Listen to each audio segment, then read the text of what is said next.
నమస్తే, welcome to hit TV. నేను మౌనిక. ప్రస్తుతం మనతో ప్రముఖ గైనకాలజిస్ట్ అండ్ అలాగే ఇన్ఫెర్టిలిటీ స్పెషలిస్ట్ చింత చాందిని గారు ఉన్నారు. వారితో మాట్లాడదాం.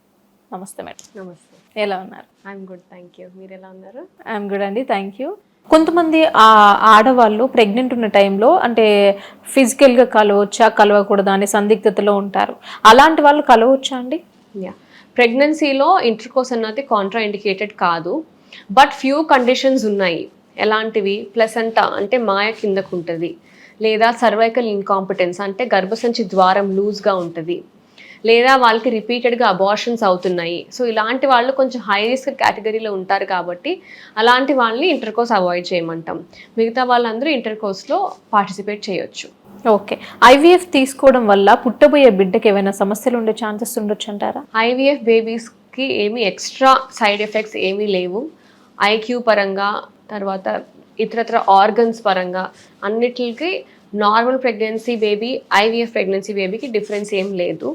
ఓన్లీ కాంప్లికేషన్ మనం చూసేది ట్విన్స్ ఛాన్స్ కొంచెం ఎక్కువ ఉంటుంది కాబట్టి ఐవీఎఫ్ బేబీస్కి కొంచెం బర్త్ వెయిట్ తక్కువతో పుట్టచ్చు. అండ్ బర్త్ వెయిట్ తక్కువగా పుట్టినప్పుడు కొంచెం క్యాచప్ గ్రోత్ మనకి ప్రాబ్లం అవుతుంది. సో పుట్టిన వెంటనే కొన్ని మంత్స్ జాగ్రత్తగా ఉండాలి. అది తప్ప మిగతా డిఫరెన్సెస్ ఏమీ లేవు.